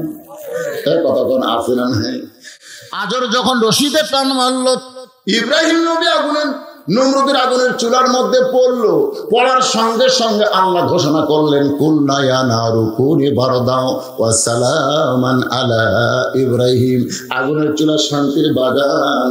খুশিতে ইব্রাহিম নবী 1 মিনিটে 4 রাকাত নামাজ আদায় করে। আল্লাহ ডাকতে বলে, হাবিবুল্লাহ ওই নমরুদের আগুনের চুলা শান্তির বাগান পাইয়া আপনার জাতির পিতা শুকরিয়া তার 4 রাকাত নামাজ আদায় করেছে। ওই 4 রাকাত নামাজ আমি আল্লাহর এত ভালো লাগছে, আপনার উম্মতের জন্য রেখে দিয়েছি, সেই জোহরের 4 রাকাত হিসেবে দিয়ে দিলাম। যখন জোহরের 4 রাকাত জামাতের সঙ্গে আদায় করবে, ইব্রাহিম নবীর সমপরিমাণ সওয়াব আমি আল্লাহ আমলনামায় দিয়ে দিব। সুবহানাল্লাহ। নবী বলতেছে, আল্লাহ আমার উম্মতেরা খালি দিয়ে শোনে যে ফজর বললে আদমের সমান সওয়াব, যোহর বললে ইব্রাহিম নবীর সমান সওয়াব। আমি ওয়াদা করতেছি আমার উম্মতেরা জীবন যাবে, গোটা জীবনে কোনোদিন ফজর যোহর কাজা করবে না। নবী আল্লাহর কাছে ওয়াদা করছে, আমার উম্মতেরা জীবন যাবে, কিন্তু ফজর আর জোহর কোনোদিন কি করবি না, কাজা করবি না। এটা কিন্তু আমরা যারা নবীর উম্মত আর যারা কাজা করতেছি, এরা শয়তানের উম্মত। কথা কর না কেন? নবী ডাকতে বলে, আল্লাহ আসরের 4 রাকাত ফরজ আদায় করলে আপনি কেমন খুশি হবেন একটু শুনতে চাই। আল্লাহ বলেন, হাবিব আপনার উপর যেই কিতাব আমি নাজিল করেছি, এই কিতাবের মধ্যে সবচাইতে বেশি যেই নবীকে নিয়ে আলোচনা হয়েছে ওই নবীর নাম হলো মুসা কালিমুল্লাহ। নবীর নাম কি? হ্যাঁ, খুবই আলোচনা করছে আল্লাহ। মুসা নবী মাঝে মধ্যে তুর পর্বতে যাইতেন। কোথায় যাইতেন? তুর পর্বতে। তুর পর্বতে গেলে আল্লাহর সঙ্গে গল্প হয়। রাসূল বলেছেন মুসা নবী তুর পর্বতে গেলে আল্লাহ যেমন খুশি হয়, আমার উম্মতেরা দৈনিক 5 বার মসজিদে আসবে, আল্লাহ এর চাইতে বেশি খুশি হবে। আপনারা তুর পর্বতে যাওয়ার পারবেন, কিন্তু এর চাইতে বেশি দামি জায়গা হলো আল্লাহর ঘর মসজিদ। কয়বার? দৈনিক 5 বার। আমরা কার সঙ্গে দেখা করবার যাই? কার সঙ্গে কথা বলি? যখন ইমাম সাহেব সূরা ফাতিহা পড়ে, যখন ওটা জোরে নামাজের মধ্যে ইমাম সাহেব পড়তেছে আমরা শুনতেছি, ঠিক কিনা বলেন? আর আস্তে নামাজে সবাই পড়ি, তাহলে আমরা কার সাথে কথা বলি? আল্লাহ। আপনি যখন বলেন আলহামদু, আল্লাহ বলে নিমানিল হাম। আমি যখন বলি লিল্লাহি, আল্লাহ বলে মা লিল্লাহ। মানে এভাবে বান্দার সাথে আল্লাহর কথা হয়। আমাদের কথা খেলে আল্লাহ শোনে, কিন্তু আল্লাহর কথা আমরা শুনবার পাই না। এত গান বাজনা শুনলে ওই কথা শোনা যায়? আজে বাজে বউ চিল্লাই চিল্লি শুনতে শুনতে আমাদের কান কি হয়ে গেছে। এই জন্য আল্লাহ বলেছেন খাতামাল্লাহু আলা কুলুবিহিম ওয়া আলা সামিহিম ওয়া আলা আবসারিহিম গিশাওয়া। তোমাদের অন্তরে মোহর মেয়ে মারার কারণে তোমরা চোখেও দেখো না, কানেও শোনো।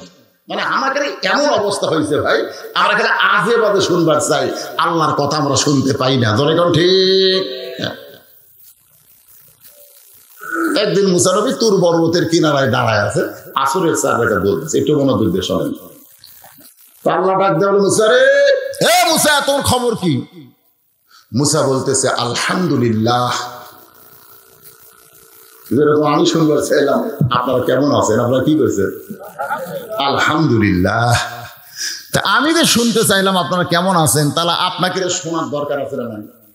আপনার যে একটা লোক বললেন না হুজুর আপনি কেমন আছেন, মানে গত বছর আসবার পারেননি, সে আগে আছেন। বুঝতে পারছি তো, আমরা বক্তারা যদি মাহফিলে না আসি জনগণ যা খেপে ভাই, কিন্তু কি জন্য আসতে পারি না এটা অনেকেই চিন্তা করে না। আসলে তো আমাদেরই লাভ রে পাগলা, আসলে আমাদের লাভ নেই। এই খাওয়া দাওয়া কি জাতা খাওয়া? খাসি গরু কত কি খাওয়াইছে, আবার ওয়াজের পরে পকেট ভরে টাকা দিবে, লাভ তো আমাদের। আসবার পারি না, হাসপাতালে শুয়ে থাকি। আমি নিয়ত করছি আগামীতে আর ওয়াজি করবো না। আপনাকে জোরহাত করতেছি ভাই, যার যা পাওনা আছে লিয়ে আমাকে মাফ করে দেন। কারণ শরীর একেবারে আর্ধেক হয়ে গেছে, রক্তের প্লাটিনেট কমে গেছে। যেখানে থাকা লাগবে 1.5 লাখ সেখানে মাত্র আছে 39,000। ডাক্তার বলেছে ওয়াজ করলে স্ট্রোক করে যে কোনো সময় পড়ে যাবেন। আপাতত ওয়াজ ভাবতেন, বাদে দিছিলাম।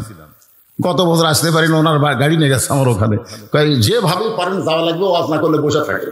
আপনারা বলেন তো আমার লাগাল লোক আসে, কালো মানুষ হলো মিজানুর রহমান আজহারের মতো আমার ঢপ আছে, তাহলে না হয় 1 ঘন্টা বসে থাকলো, ঢপের দিকে চাই থাকলেন। কে ঢপ আছে যায়, খালি বসে থাকবেন, খালি বসে থাকলে মানুষ আমি দেখবি। কিন্তু ওটা আপনাদের কথা, অসুস্থ হলে কি হবে, যাওয়াই লাগবে। তা আমার মা আমাকে বলতেছে বাজান এই ব্যবসা বাদ দে। কারণ আমার মা চায়, আমি বাবার জানাজা করছি, বাবার জানাজা করতে আমি 8 ঘন্টা কাঁদছি। আমার মা চায় যে আমি মরে গেলে আমার জানাজাও যেন আমার বেটা করে। কিন্তু আমার যে অবস্থা, আমার মা বিশ্বাসই করতেছে না যে আমি মায়ের জানাজা পড়ার পারবো। মা বলতেছে তুই মরবো, আমি কাঁদবো। এই জন্য মা খালি আর পাও হাত দেয়নি, তবে 2 হাত ধরছে, ধরে বলতেছে আমার যা জমা জমি আছে 70 মাদ্রাসা তুমি দান করে দেবো। কারণ বাপের নয় আর মায়ের নয় মাদ্রাসায় 3খানা করছি। মা বলতে আমার যা আছে সব দিব, তুই ওয়াজ বাদ দে। তা আপনাকে এই শের করে আর হয়তো জীবন আসা হবে না, আজকে শেষ আসা। জোড়হাত করে বলতেছি বাজান, সেই ছোট্টবেলা থেকে ওয়াজ করি, আপনারা কি দিচ্ছেন আমি জীবনে দেখিনি। উপরে 100 টাকা, ভিতরে খালি 20 টাকা, মনে আছে আপনাকে? এইটুকু মোটা করে দিচ্ছেন। এই বিলের মধ্যে বহু ওয়াজ করছি, বাড়ির যা গুণে দেখি 350। 350 হয়, আপনারা 350 টাকা দিচ্ছেন। হুন্ডা বেড়াচ্ছি, হুন্ডা মাঝে মধ্যে বন্ধ হয়, তেল নাই, বন্ধ হয়ে গেছে। 1.5 মাইল ঠেলে লেগেছে তেল কেনার জন্য। ঠেলে তেল তুলে আবার চালু হয় না, আবার 2 লোকের ঠেলে ভাই। সে ভাঙ্গা ছিল হুন্ডা নিয়ে ওয়াজ করছি, 350 টাকা দিয়ে। 17 বছর আমাকে মারছেন আপনারা, 17 বছর কি টাকা দিয়েছেন আমি দেখিনি। আমার অ্যাক্সিডেন্ট হয়ে যখন ছেলেটাকে মারা গেল গুরুদাসপুর ওয়াজ করে, আমি চিন্তা করলাম আমিও যে কোনো সময় মরবো, মরে গেলে সব ভুলে যাবি, আমি মরে গেলেও যেন আমি জীবিত থাকি। এই জন্য মসজিদ মাদ্রাসা এতিমখানা যারা গেছেন সব টাকা, যত টাকা আপনারা দিয়েছেন সব টাকা দিয়ে 200 শতক জায়গার উপরে মসজিদ মাদ্রাসা এতিমখানা নির্মাণ করে আমি আল্লাহর কাছে ওয়াকফ করে দিচ্ছি যে আল্লাহ সব মালিক তুমি, আমার কিছু দরকার নেই। আমি দিয়েছি ভাই, অসুস্থ হলে আসতে পারি না, আপনারা যা তাই করেন। আমি ওয়াজ করে ব্যবসা করি না, ওয়াজ করেন আল্লাহ রাস্তায় খরচ করি। দোয়া করেন, দোয়া করেন ইমানের সাথে ইজ্জতের সাথে সম্মান নিয়ে আমি যেন দুনিয়া থেকে বিদায় হতে পারি। কি দোয়া করার দরকার আছে না? নাই দরকার আছে। আপনাদের উচিত ছিল যে এই অসুস্থ মানুষ ওয়াজ করে রাইছে, আমরা একটু বলি হুজুর আপনি কেমন আছেন, একটা লোকও বললেন না।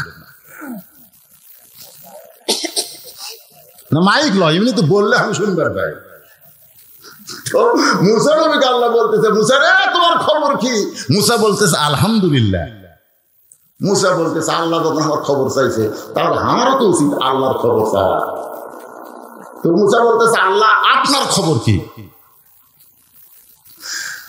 আল্লাহ বলতেছে মুসা আমার খবর যদি জানবার চাও ইযহাব ইলা ফিরাউন ইন্নাহু তাগা, আমি আল্লাহ কেমন আছি যদি জানবার চাও তাহলে ফিরাউনের কাছে যাও। কার কাছে যাও? ফিরাউনের কাছে যাও। তো মুসা নবী ফিরাউনের কাছে গেছে আল্লাহ কেমন আছে জানার জন্য। তো ফিরাউনের কাছে গিয়ে মুসা নবী দেখতেছে ফিরাউন একটা চেয়ারে বসে জিকির করতেছে। জিকির কি জিকির? আমার দয়াল বাবার দরবারেতে কেউ ফিরে না খালি হাতে। আপনার বলেন তো এটা কার জিকির? এর কথা কন না কেন, এটা কার জিকির? এটা আল্লাহর জিকির। আমাদের বাংলাদেশে এরকম জাকের পেটে আছে না নাই? আল্লাহরে ধন নবীরে দিয়া আল্লাহ আছে গায়েব হইয়া, নবীর ধন খাজানিয়া শুয়া আছে আজমিরে, কেউ ফেরে না খালি হাতে খাজারে তো দরবারে। আপনার নাউজুবিল্লাহ কম। তো এখন মুসা নবী যা দেখে ফেরাউন জিকির করতেছে, জিকিরটা হলো আনা রব্বুকুমুল আলা। আনা রব্বুকুমুল আলা, আমি সবচাইতে বড় আল্লাহ। আপনারাই বলেন ভাই, কিছুক্ষণ আগে তুর পর্বতে মুসা কার সাথে কথা বলছে? এখন আল্লাহর সাথে কথা কয়ে যদি কাউকে দেখে যে সবচাইতে বড় আল্লাহ, এটা শোনার পরে মুসা নবী কি ধৈর্য ধরবি না রাগ করবে? তো কিছুক্ষণ আগে আমরা কার কোরআন পড়ছি? আল্লাহর কোরআন। আল্লাহর কোরআনের মধ্যে আমরা দেখলাম, হুজুরও দেখছে আপনারা দেখছেন, তাবারাকাল্লাযী বিয়াদিহিল মুলক। এই কোরআনের মধ্যে আমরা দেখলাম তাবারাকাল্লাযী বিয়াদিহিল মুলক ওয়া হুয়া আলা কুল্লি শাইইন কাদির। একমাত্র রাজত্ব আল্লাহর চলবে, আল্লাহ ছাড়া কারো রাজত্ব আমরা মানি না। জোরে করে কথা ঠিক। হজ করবার যায় আপনি ঠিকই কইছেন, লব্বাইক আল্লাহুম্মা লব্বাইক লব্বাইক লা শারিকা লাকা লব্বাইক ইন্নাল হামদা ওয়ান নি'মাতা লাকা ওয়াল মুলক লা শারিকা লাক। আপনি ঠিকই কইছেন যে রাজত্বের ভিতরে, রাজনীতির ভিতরে একমাত্র আল্লাহ ছাড়া অন্য কাউকে মানি না। আমার বাংলাদেশে অন্য একটা মানুষের আপনি রাজনীতি করতেছেন, তাহলে তো ফেরাউনের মতোই। কার মতো? কথা কন না কেন? ফেরাউনের মতো। মুসা কয় এখন আল্লাহর সাথে কথা কইলাম রে, আর এ কি কয় আমি বড় আল্লাহ। ইলাহা ইল্লাল্লাহ লা ইলাহা ইল্লাল্লাহ লা ইলাহা ইল্লাল্লাহ মুহাম্মাদুর রাসূলুল্লাহ। ইয়াকুব নবী বাস করিতেন কেনানে, সবার চাইতে ভালোবাসতেন ইউসুফকে। আপনারা সকলে ঘটনা জানেন, ইউসুফকে 10 ভাই কূপের মধ্যে ফেলে দিয়েছিল, সেখান থেকে ইউসুফ নবীকে বিক্রি করা হলো। জুলাইখা লালন পালন করে এক সময় লালসা পূরণ করার জন্য অন্যায় কাজ করতে চাইলো। ইউসুফ যখন রাজি হলো না, ইউসুফকে জেলখানায় বন্দি করা হলো। বিনা দোষে দোষী করে ইউসুফ নবী জেলখানায় বন্দি হলো। সেখান থেকে আল্লাহ তাকে মুক্ত করে এক সময় মিশরের প্রেসিডেন্ট বানিয়ে দিল, যে 10টা ভাই তাকে কুয়ার মধ্যে ফেলে দিয়েছিল 10টা ভাই তার কাছে খাবার জন্য সাহায্য প্রার্থনা করলো। ইউসুফ নবী তার ধৈর্য ধারণ করে তাদের মাফ করে দিল। বাবা ইয়াকুবের সঙ্গে যখন দেখা হয়, ইয়াকুব নবী 2 হাত বাড়ায় দিছে ইউসুফকে বুকের মধ্যে নেওয়ার জন্যে। আল্লাহ বলে ইন্নামা আমওয়ালুকুম আওলাদুকুম ফিতনা। এত বছর পরে আমি আল্লাহ ইউসুফকে তোমার বুকে দিচ্ছি, অথচ আমার শুকরিয়া তুমি কি করেছো? সঙ্গে সঙ্গে এক নিয়তে ইয়াকুব নবী 3 রাকাত নামাজ আদায় করে, 2 রাকাত ইয়াকুব, 1 রাকাত ইউসুফ। আল্লাহ বলেন হাবিব, ওই 3 রাকাত নামাজ আমার এতই ভালো লাগছে, আপনার উম্মতের জন্য মাগরিবের 3 রাকাত ফরজ হিসাবে দিয়ে দিলাম। আপনার উম্মতেরা মাগরিবের 3 রাকাত নামাজ জামাতের সঙ্গে যখন আদায় করবে, ইয়াকুব ইউসুফ নবীর সমপরিমাণ সওয়াব আমি আল্লাহ দিয়ে দিব। আমাদের নবী দুনিয়াতে আসার আগে 500 বছর আগে একজন নবীকে আল্লাহ দুনিয়া থেকে 4র্থ আসমানে নিয়ে গেছে। সেই নবীর নাম হলো ঈসা নবী। জোরে বলেন নাম কি? ঈসা নবীকে আল্লাহ যখন দুনিয়া থেকে আসমানে নিয়ে যায়, ঈসা নবী আল্লাহকে বললেন, আল্লাহ দুনিয়াতে মানুষ মরার জন্য যায়, কিন্তু আমার তো মৃত্যু হলো না, এখান থেকে একটা শিক্ষা আমাদের গ্রহণ করতে হবে, দুনিয়াতে মানুষ থাকার জন্য আসে না মরার জন্য আসে? এ ভাই সবাই বলেন, আপনারা কি থাকার জন্য না মরার জন্য? একে সত্যি কথা, মরা লাগবে, মরা লাগবেই, কিন্তু যেভাবেই হোক আমাদের মৃত্যু হবে। এমনকি যে আজরাইল আমাদের জান কবজ করে, সে আজরাইলকেও মরতে হবে। কুল্লু নাফসিন যায়কাতুল মাউত, তার মধ্যে আজরাইল আছে না নাই? আল্লাহ যখন বলে আজরাইল খোঁজ করে দেখো তো আর কেউ আছে? আজরাইল কয় আল্লাহ সব খুঁজে দেখছি, কেউ নাই। আল্লাহ কয় ভালো করে খোঁজো, আজরাইল বলতেছে আল্লাহ ভালো করে খুঁজছি, কেউ নাই। আল্লাহ বলে আছে রে, আজরাইল কয় নাই। আল্লাহ কয় তাহলে তুমি? আজরাইল করছে আল্লাহ আমার কথা তো আমার মনেই নাই। আল্লাহ কয় এখন জান তোমার কবজ করো। আল্লাহ কয় আমার জান আমি কিভাবে কবজ করবো? জনগণের জান, পশু পক্ষীর জান তুমি যেভাবে কবজ করছো তোমার তো সেভাবে কবজ করো। আজরাইল বলবে আল্লাহ আগে যদি জানতাম আমার জান আমাকে কবজ করা লাগবে, তাহলে এই দায়িত্ব আমি নিতাম না। আল্লাহ কান্দা কান্দা তোমার কাছে ফেরত চাইতাম। একটু মনোযোগ দিয়ে শোনেন। কুল্লু মান আলাইহা ফানিউ ওয়া ইয়াবকা ওয়াজহু রাব্বিকা যুল জালালি ওয়াল ইকরাম। শুধু আল্লাহ ছাড়া বাদ বাকি সবাই ফানা হবে, সবাইকে মৃত্যুবরণ করা লাগবে। আল্লাহ কয় ঈসা তোমারও মৃত্যু হবে। ঈসা বলতেছে আল্লাহ আমার মৃত্যু কি 4র্থ আসমানে হবে? আল্লাহ কয় ঈসা রে আবার তোমাকে দুনিয়াতে প্রেরণ করা হবে। ঈসা বলতেছে আল্লাহ কবে আবার নবী করে প্রেরণ করবেন? আল্লাহ কই নবী করে নয়, বিশ্ব নবীর উম্মত করে তোমাকে প্রেরণ করা হবে। যেই বলেছে বিশ্ব নবীর উম্মত করে প্রেরণ করা হবে, সঙ্গে সঙ্গে ঈসা নবী খুশি হইয়া 4 রাকাত নামাজ পড়ে বলে মাবুদ নবী করে আমার দুনিয়াতে প্রেরণ করেছেন, আমি তেমন খুশি হইনি আল্লাহ, কিন্তু শেষ নবীর উম্মত করে আমারে প্রেরণ করবেন, তার শুকরিয়া তাই 4 রাকাত নামাজ আদায় করলাম। ঈসা নবী আমাদের নবীর উম্মত হওয়াতে যদি খুশি হয়, আপনারা বলেন তো আমরা খুশি না বেজার? তাহলে সকলে বলেন নবী না হয়ে দুনিয়ার না হয়ে ফেরেশতা আল্লাহর হয়েছি উম্মত আপনার, তার তরে শুকর কোটিবার। ঈসা নবী 4 রাকাত নামাজ আদায় করলে আল্লাহ বলে হাবিব 4র্থ আসমানে ঈসা নবীর 4 রাকাত নামাজ আমি আল্লাহর এতই ভালো লাগছে, আপনার উম্মতের জন্য এশার 4 রাকাত ফরজ হিসেবে দিয়ে দিলাম। আপনার উম্মতেরা এশার 4 রাকাত ফরজ নামাজ যখন মসজিদে জামাতের সঙ্গে আদায় করবে, ঈসা নবীর সমপরিমাণ সওয়াব আমি তার আমল নামায় দিয়ে দিব। আজকের এই নামাজের ওয়াজ শোনার পরে কোন নামাজ বাদ দেওয়া যায়? আপনারা কোন তো কোনটা বাদ দেওয়া যায়? মাশাআল্লাহ। তাহলে 5 ওয়াক্ত নামাজ যদি আমরা শুরু করে দেই, আল্লাহ ওয়াদা করেছেন ইন্নাস সালাতা তানহা আনিল ফাহশাই ওয়াল মুনকার। একমাত্র নামাজই পারে যুবকদের ভালো করতে। দরকার কথা ঠিক কিনা? সমস্ত খারাপি থেকে আজকে আর্জেন্টিনার পতাকা আমরা টাঙ্গাইছি, ব্রাজিলের পতাকা টাঙ্গাইছি, লজ্জা করার কথা ভাই। যেই টাকা আমরা পতাকার পিছনে খাটাইছি, সেই টাকায় এই শীতের মধ্যে কত গরিব দেখবেন রাস্তাঘাটে ঘুম পাড়তেছে, তাদের একটা শীতের পোশাক নাই, ধরে কারণ ঠিক কিনা? যে টাকাতে পতাকা কিনেছি ওই টাকা যদি ওদেরকে দান করে দিতাম আমরা জান্নাত পেতাম।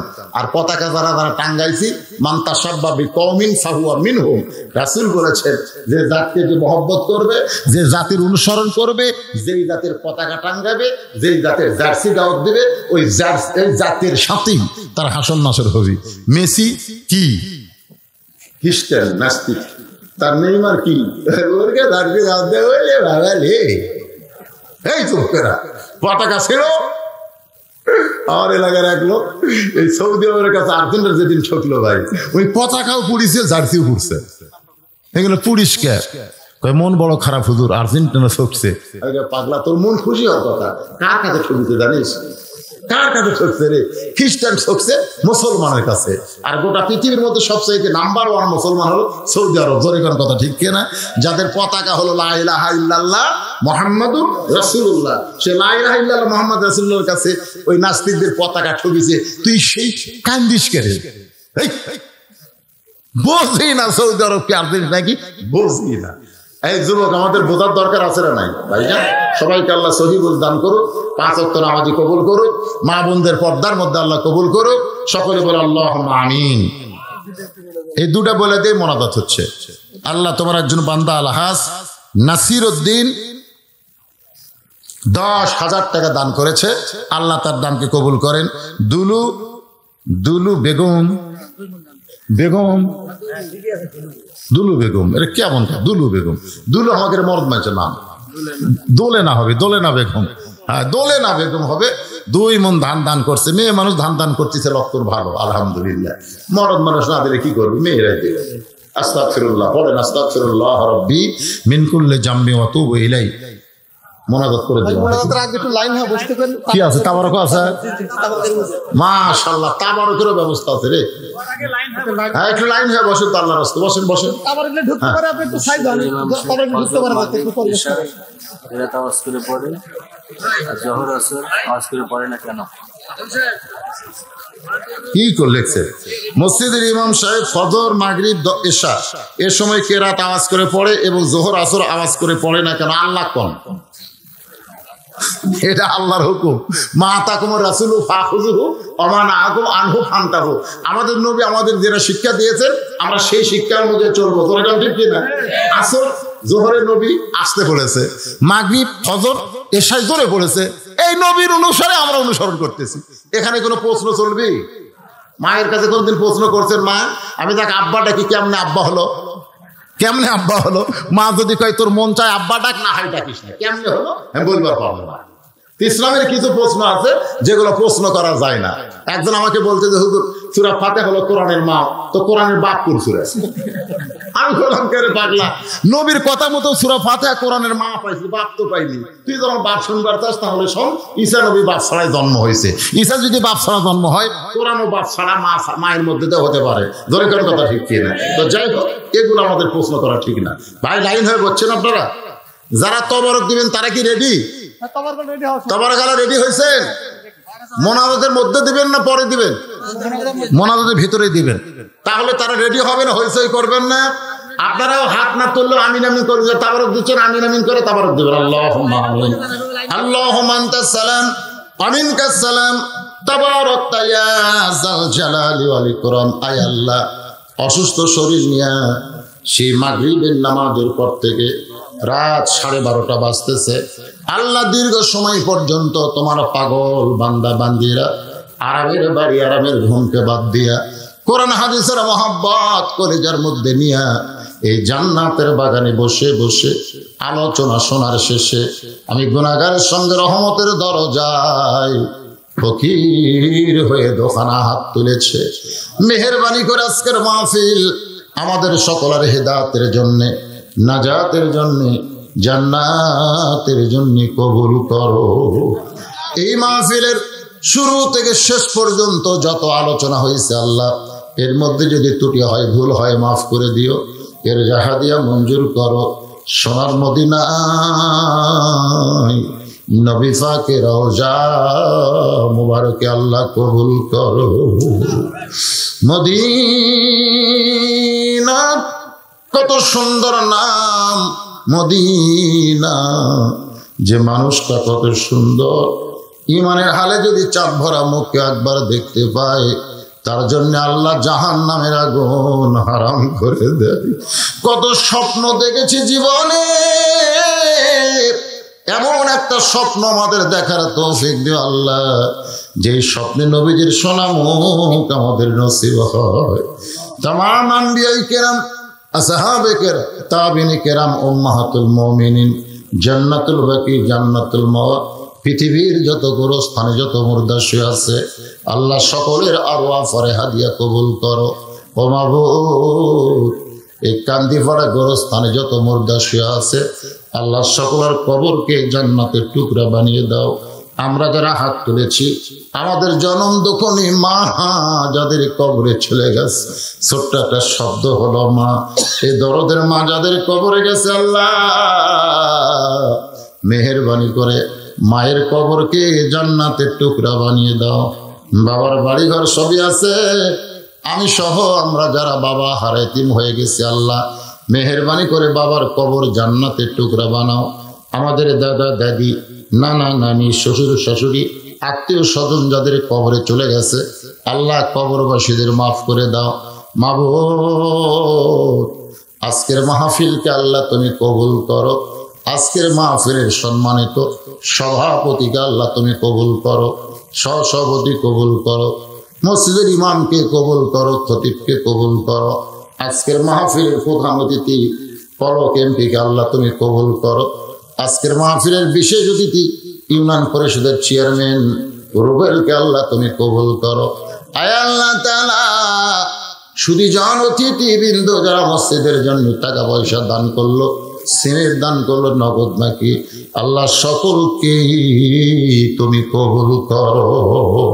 আল্লাহ, এই কান্দিপাড়া উত্তর পাড়ের উপরে ছোট্ট একটা পাড়া 27 ঘর নিয়ে বসবাস করে, আল্লাহ কষ্ট করে মেহনত করে মসজিদ শুরু করে দিয়েছে, আজকের মাহফিল আয়োজন করেছে। আল্লাহ গোটা পাড়াটার উপরে আল্লাহ তুমি রহমত বরকতের দরজা খুলে দাও। আল্লাহ মেহেরবানি করে আমার বাপ যে হযরত আলী, আল্লাহ গত বছর আসতে পারি নাই, মনটা ভেঙে গেছিল, টেদের উপরে বসে বসে কেঁদেছে। ও মাবুদ, অসুস্থ শরীর নিয়ে এবার আমি এসেছি, আল্লাহ গো গোটা পাড়ার উপরে রহমত বরকতের দরজা খুলে দাও। আল্লাহ, আমার মা বোনেরা পর্দার অন্তরালে বসে বসে শুনেছে, ও মা আপনাদের বিরুদ্ধে কোনো কথা বলিনি মা, পর্দার পক্ষে কথা বলতে গিয়া মনে কষ্ট নিয়েন না। মায়েদের জন্য দোয়া করে আল্লাহ মা ফাতেমার চরিত্র দান করে দাও। অসুস্থ আমি সহ যারা হাত তুলেছে, আল্লাহ সবাইকে পরিপূর্ণ সুস্থ করে দাও। গোটা বাংলাদেশের উপরে রহমত বরকতের দরজা খুলে দাও, দুর্ভিক্ষ দিও না আল্লাহ। গোটা বাংলাদেশের উপরে রহমত বরকতের দরজা খুলে দাও আল্লাহ। 5 ওয়াক্ত নামাজের ওয়াজ করলাম, আমাদের 5 ওয়াক্ত নামাজের পাবন্দি কবুল করে নাও। মসজিদ কমিটির সভাপতি, সেক্রেটারি, কেশিয়ার সদস্য, ইমাম, মুয়াজ্জিন, মুসল্লি, আল্লাহ সকলকে তুমি কবুল করো। আল্লাহ, কত মানুষের জানাজার নামাজ পড়েছি ভাই, এই 2 হাত দিয়ে আমরা কত কবরে মাটি দিয়েছি। একদিন আমরা সবাই মরে যাব, যেদিন আমরা মরে যাব, দিনটা যেন জুমার দিন হয়, মাসটা যেন রমজান মাস হয়। ইমানের সাথে, ইজ্জতের সাথে দুনিয়া থেকে বিদায় নেওয়ার কালে আমাদের জবানে জারি করে দিও, লা ইলাহা ইল্লাল্লাহু মুহাম্মাদুর রাসূলুল্লাহ।